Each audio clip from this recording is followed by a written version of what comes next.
Good morning, friends. It's Wednesday morning, and we will continue our lesson number 7.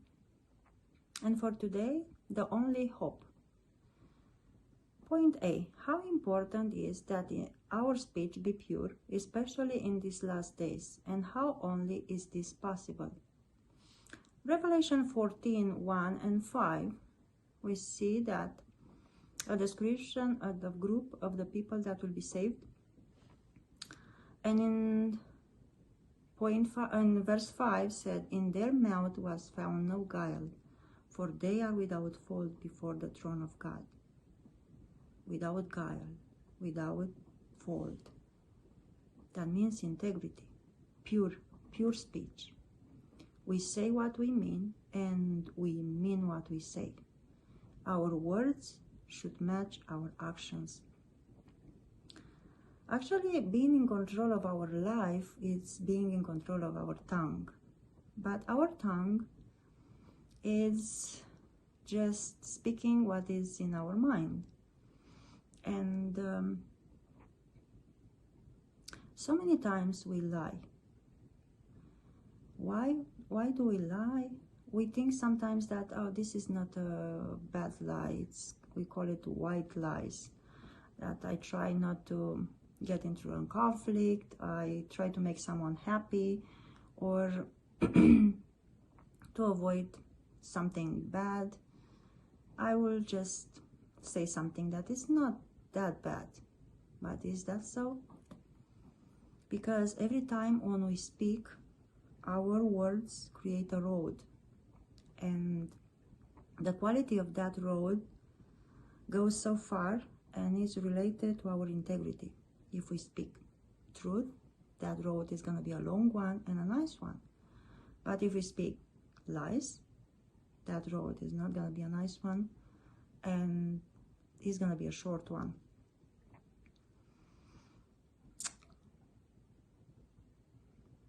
It's so easy for us to lie. And how is that possible, to be pure, to have integrity in our character? It's only through God. James 4 verse 8 said, "Draw nigh to God, and he will draw nigh to you. Cleanse your hands, ye sinners, and purify your hearts, ye double-minded." What is the secret to draw nigh to God? Because Jesus is the truth. He said, "I am the truth, the way, and the life." And if Jesus is in our heart, then he will speak to us. And he will guide us. And every time when we speak a lie, we have to think about that Jesus is not in our hearts in those moments, because Satan is the liar. And may God help us to have always in our mind these pure thoughts that will result in a pure speech. The little note said, "Let your life be free from deceitful practices." Let's go to point B. Describe what David faced back at Ziklag. He comes back from the camp because the Philistines didn't want him to go with them. And what a surprise. When he got back home, the city was destroyed, and all his possessions, all his family, and the family of his friends, everyone was taken out. And because of the Amalekites came and destroyed the city and destroyed everything and took everything like a trophy, and they took everything. And now David has an opportunity to see how much safety could he found among the enemy's land. And now he is in the big crisis. Point C, what did David determine in this hour of crisis? David said a note, "David seems to be cut off from every human support. All that in hell there on earth has seemed swept from him. Saul have driven him from his country. The Philistines have driven him from the camp. The Amalekites had plundered in his city. His wives and his children have been made prisoners, and his own familiar friends had banded against him. Now he's in the big crisis, and now he's alone. No family, no friends, everybody against him. And now is the time when he looked to God. So many times when we have friends around us, when we have somebody to support us, we don't actually take time to think to God and to search ourselves. But now he feels alone. And we have the Bible verses from Psalms 56. He describes the situation that he found himself in. 56, 1-3. Be merciful unto me, O God, for man would swallow me up.